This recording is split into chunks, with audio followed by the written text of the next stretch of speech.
A corrida pela imunização contra a Covid-19. Rio Verde estende o horário de vacinação para acelerar o grupo de pessoas com comorbidades. Só que na hora H tem gente que está esquecendo a documentação necessária para garantir a vacina e está precisando fazer 2 viagens. Um dilema em Anápolis. Os postos de vacinação estão vazios, mesmo tendo estoque da vacina para a primeira dose.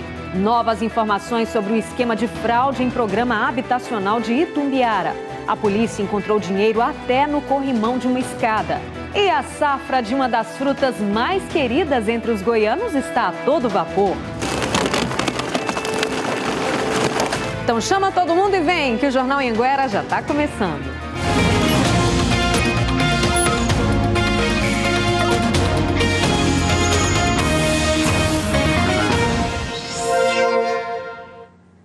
Muito boa noite para você, agora 7h10. A gente abre essa edição do Jornal Anhanguera mostrando como está o ritmo da vacinação contra a Covid nesta nova etapa do grupo das comorbidades, que são aquelas pessoas com doenças crônicas. Rio Verde é uma das cidades em Goiás que está com a vacinação mais avançada. E tem vacinação até agora à noite. Ao vivo, o Eduardo Marinho está aqui para contar essa novidade para a gente. Diz aí, Eduardo, boa noite para você.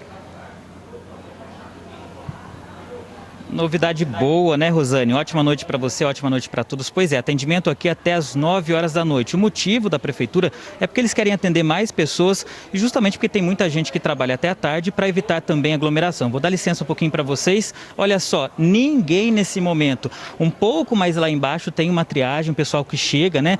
Porque quem se vacina hoje, né? As gestantes, as mamães que deram à luz recentemente, que não tem nenhum tipo de doença e também as pessoas com comorbidades e os deficientes de 40 a 49 anos. Essa parcela da população pode vir aqui até as 9 da noite que vai ter atendimento. Só que tem que trazer aí os documentos pessoais e também exames, laudos ou receitas para poder comprovar o tipo de doença. Inclusive, os médicos falaram aqui, né, porque tem uma equipe médica avaliando toda essa situação, que tem muita gente que vem para cá e esquece toda essa documentação. A gente preparou uma reportagem mostrando como que foi o movimento hoje e explicando também como que funciona essa triagem. Vamos só acompanhar.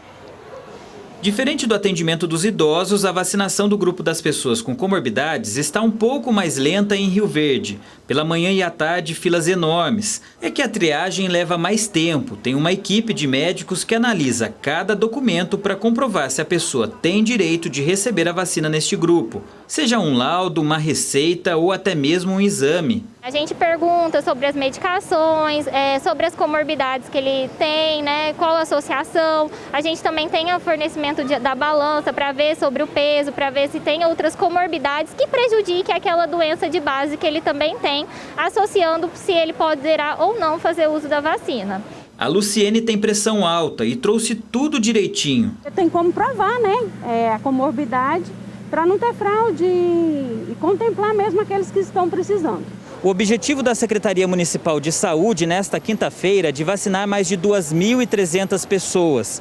Hoje, o número de moradores procurando o posto de vacinação é bem maior do que ontem. Para evitar aglomerações e abranger o maior número possível de vacinados, o atendimento vai seguir até às 9 da noite. Conforme mais doses forem chegando na cidade, o processo de vacinação vai avançando. Como os idosos, nós conseguimos atingir 99% da cobertura vacinal para esse público e os trabalhadores de saúde, 90% também primeira dose, e a segunda dose, eles estão também retornando para a vacinação. Com isso, a gente consegue antecipar os grupos de comorbidade e dar agilidade do nosso processo. Receber esta picadinha da agulha foi um alívio para o Manuel, que tem hipertensão e toma remédios controlados. Quanto mais problema você tem, parece que a doença agrava mais, né? Aí agora a gente fica mais tranquilo, né? Pois é, olha só, pessoal, das 8 horas da manhã até agora, cerca de 2.500 pessoas já foram vacinadas. Tem vacinação, então, aqui até as 9 da noite. Rosane, volto com você. Obrigada, Eduardo, pelas informações. E olha, 2 cidades iniciaram hoje essa nova etapa de vacinação do grupo com comorbidades. Jataí e Lusiânia. Vamos para Lusiânia, então, conversar com a Daiane Jardim, saber como é que está a movimentação. Como é que foi, Daiane? Boa noite para você. A movimentação foi tranquila por aí? Ei, Rosane, boa noite para você, boa noite a todos.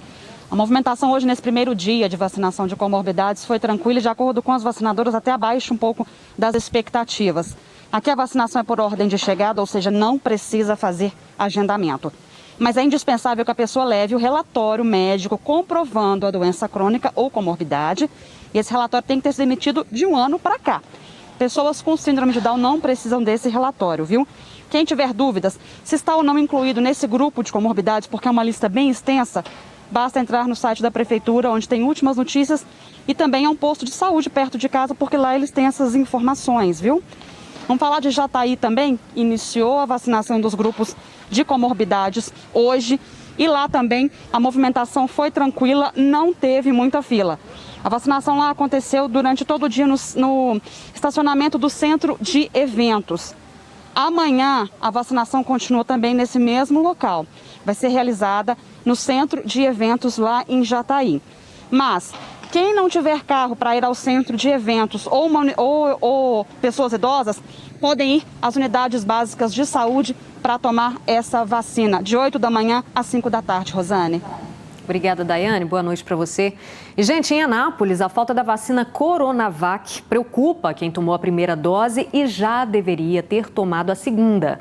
Enquanto isso, os postos de vacinação para a primeira dose, gente, estão praticamente vazios, com doses da AstraZeneca sobrando no estoque.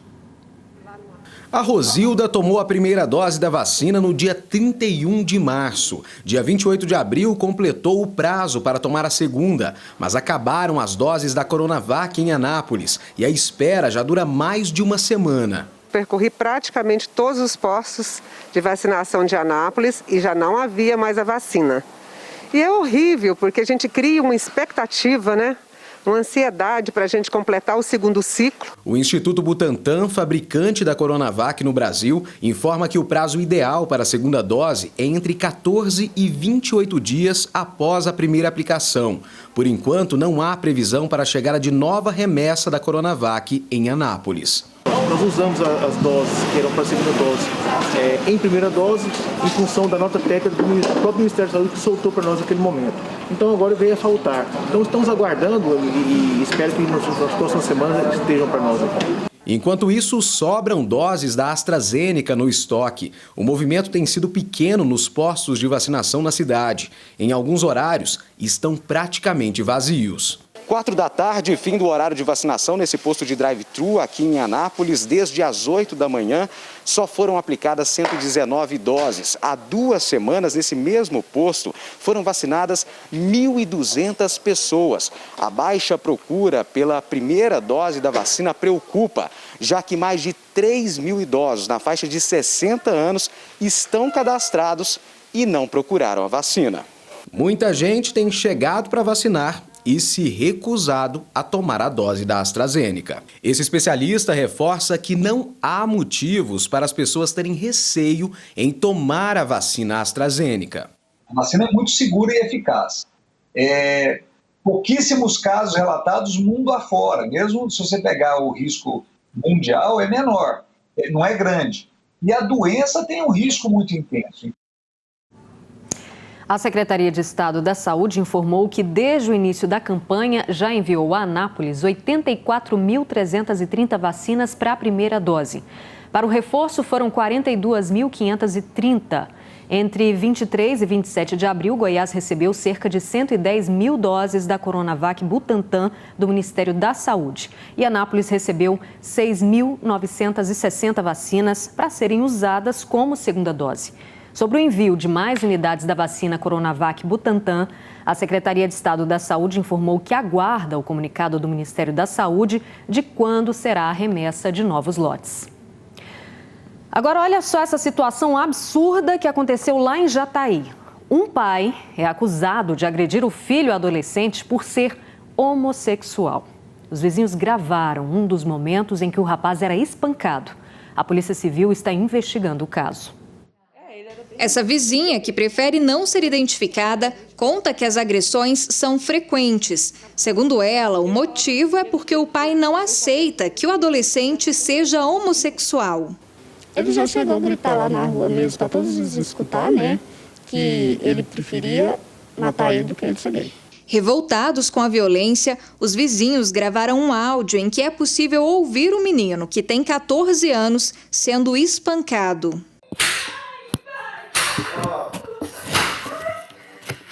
Eu tô cansado de te falar. Eu já não falei pra você? Muda. Você tem que mudar. Você sabe por quê? Porque se você não mudar, eu te mato. Eu te arrebento. Muda. O áudio foi encaminhado para a Polícia Civil, que começou a investigar o caso.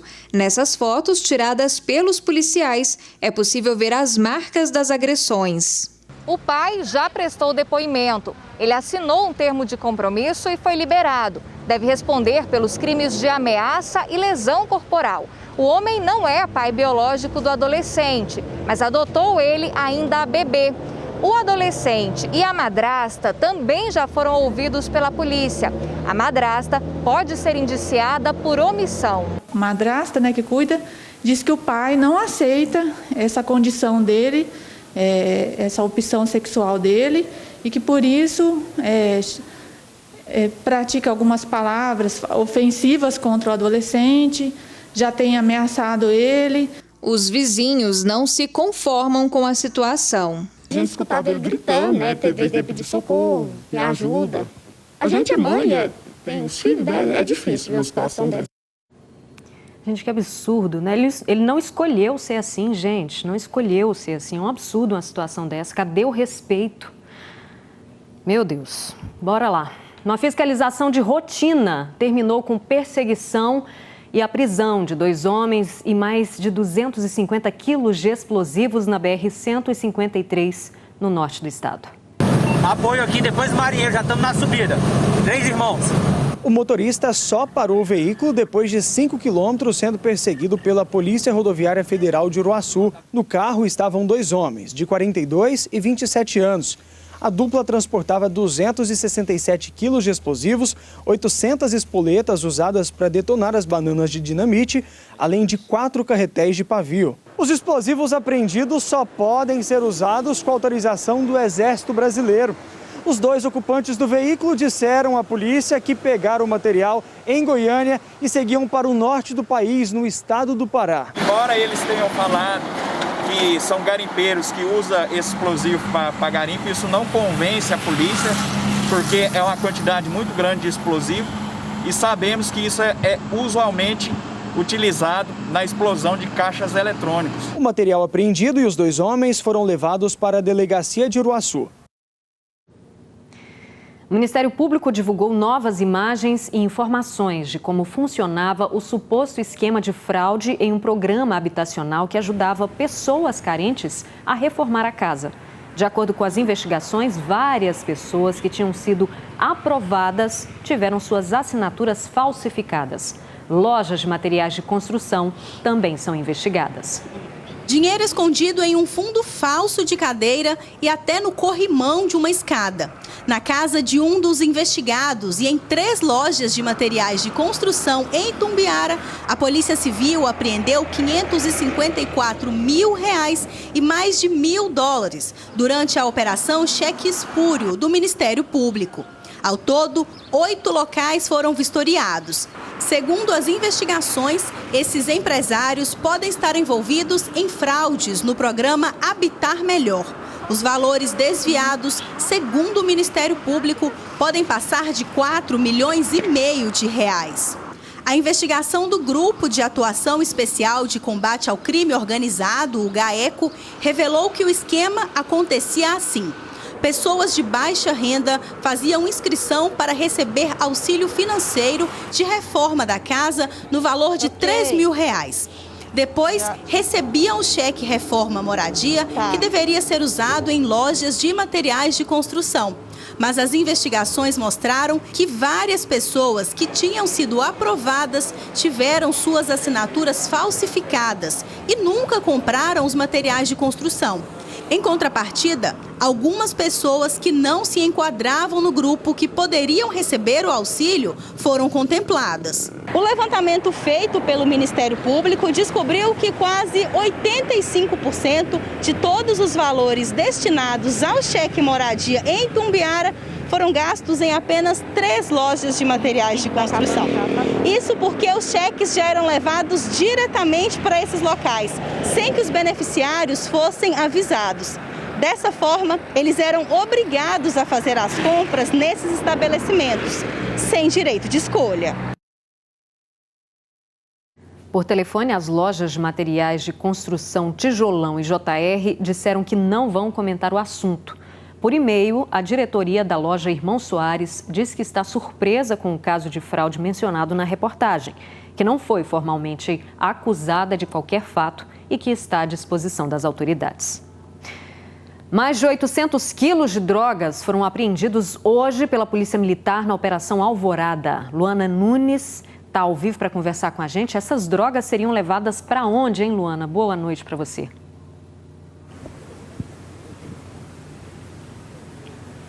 Boa noite para você, Rosane, boa noite a todos. Essa droga seria levada para Rio Verde, no sudoeste goiano, e também para Caldas Novas, que é a principal cidade turística do estado.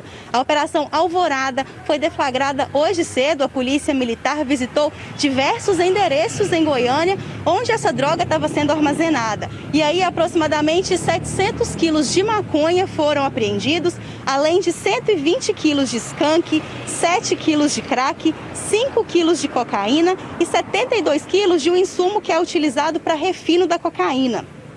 Também foram apreendidos aí equipamentos para embalar drogas, 10 coletes à prova de balas e mais de R$15 mil em dinheiro. 6 pessoas foram presas durante a operação em Goiânia e também em Senador Canedo.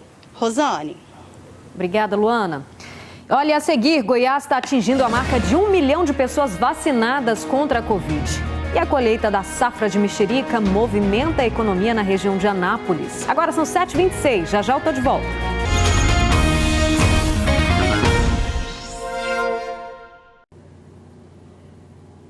Sete 7h28, estamos de volta. Gente, o preço do etanol está nas alturas em Goiás. Em Goiânia, tem posto vendendo o litro a R$ 4,69.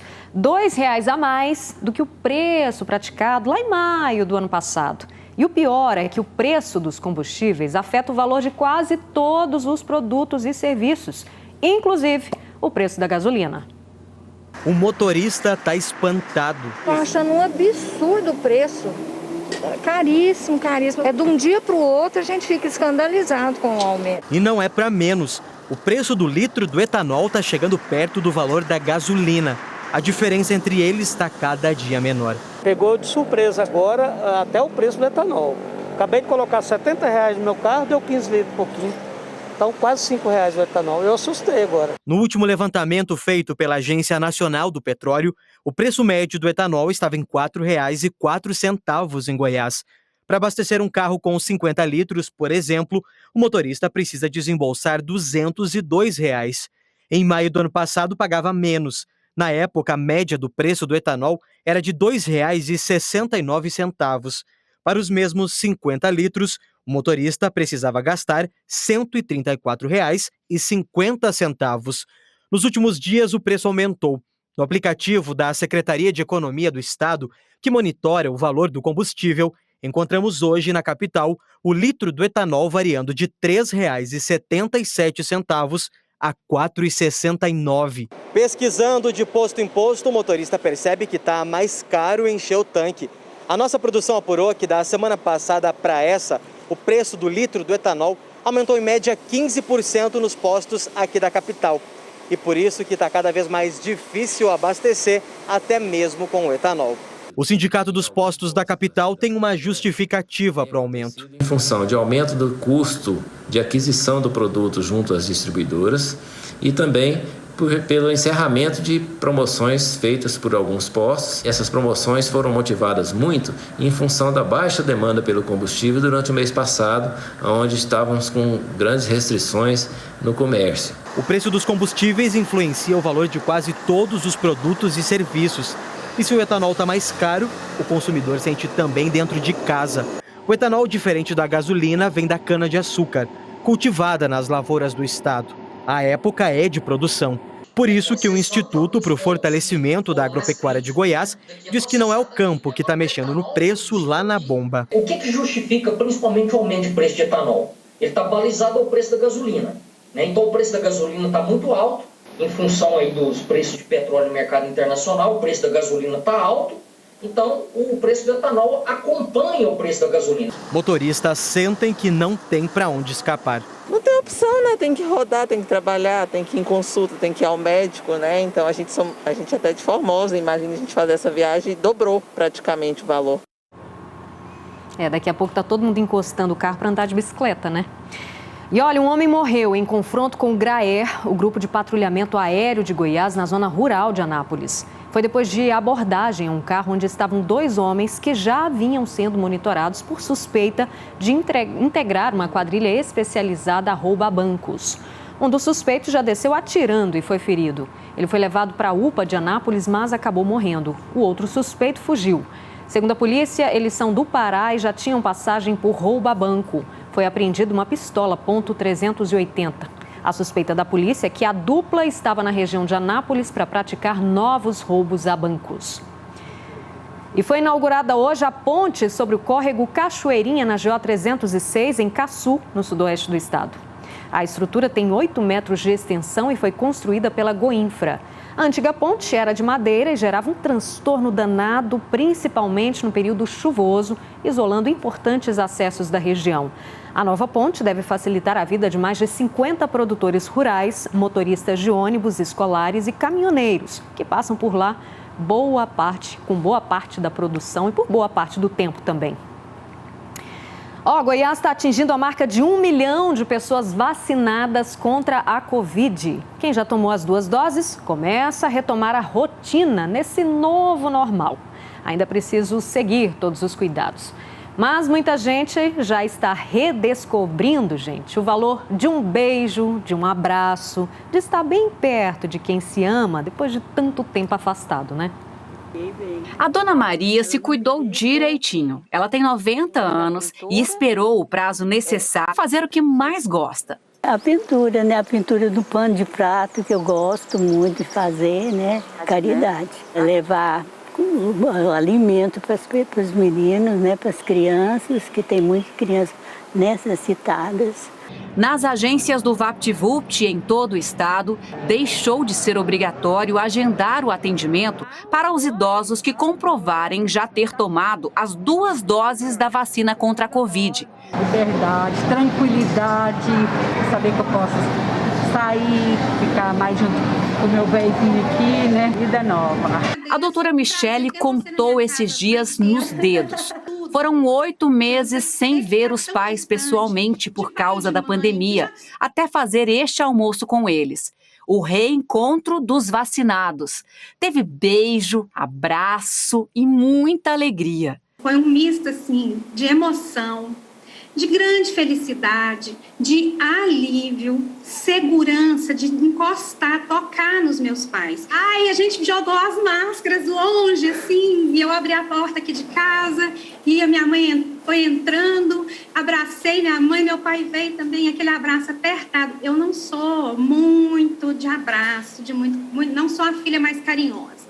Eu manifesto amor de outras maneiras. E nesse dia, a gente se abraçou mesmo, até fazer creque. A primeira pessoa vacinada em Goiás foi a Maria Conceição da Silva, de 76 anos. Ela foi imunizada no abrigo de idosos onde vive, em Anápolis, no dia 18 de janeiro. De lá para cá, as emoções se multiplicaram. Teve frustração a cada vez que faltou vacina e esperança a cada nova remessa. Não é a volta daquele normal de antes. Não pode deixar de lado os cuidados, nem ter aglomeração. Mas a vida, depois da segunda dose, tem um sabor diferente, que a doutora Michele espera que chegue para todo mundo o mais rápido possível.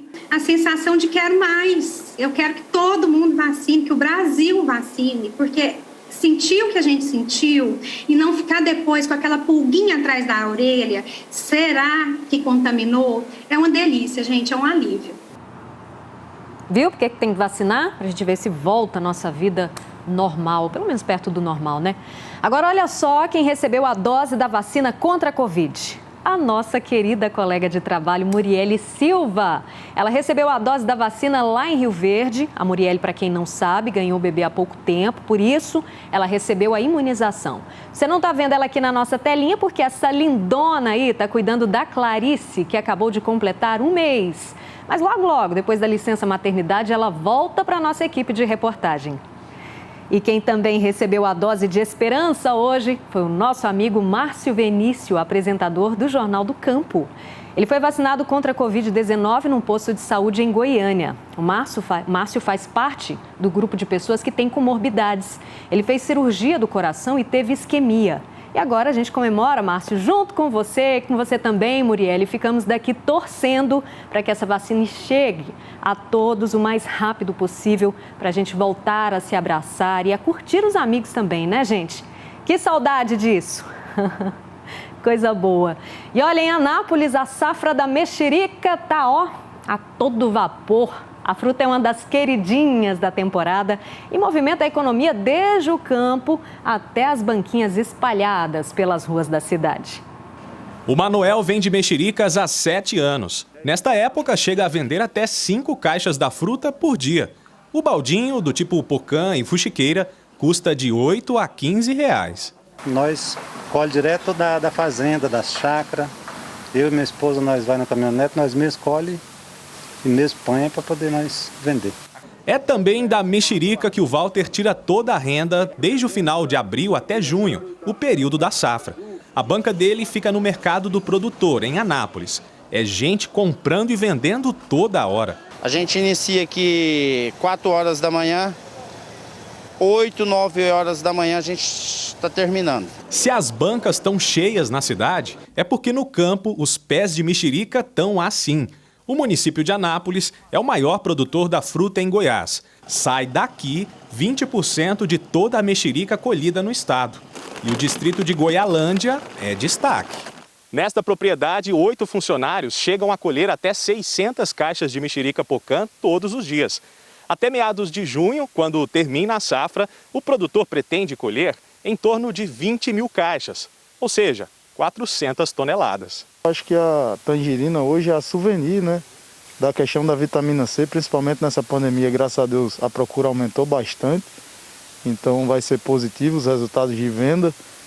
Quanto à especificação de preço, a gente vai variar, a caixa esse ano variou de 25 a 45 reais. Todos os anos, graças a Deus, e principalmente agora com a pandemia, tem aumentado.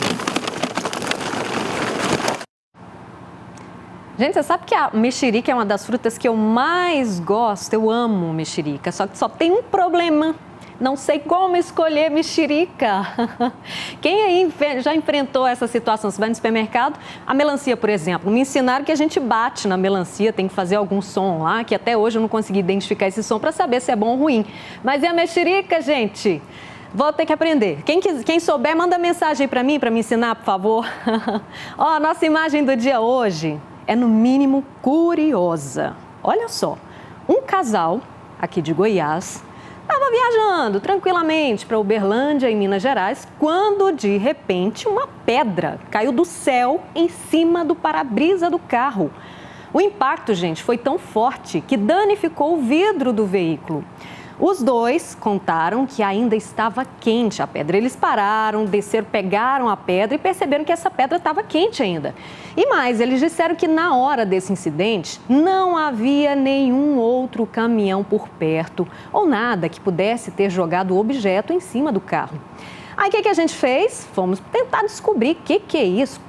Por que isso aconteceu? Da onde surgiu essa pedra, gente? Mostramos então essa pedra para um especialista e ele confirmou que a pedra encontrada pelo casal se trata de um meteorito. E segundo ele, é comum cair meteoritos no Brasil nesse período entre abril e maio. Curioso demais, né? 7h40, tô indo embora, mas amanhã eu tô de volta. Hoje a gente encerra com imagens de Catalão. E ó, um beijo, um cheiro pra vocês. Tchau, até amanhã.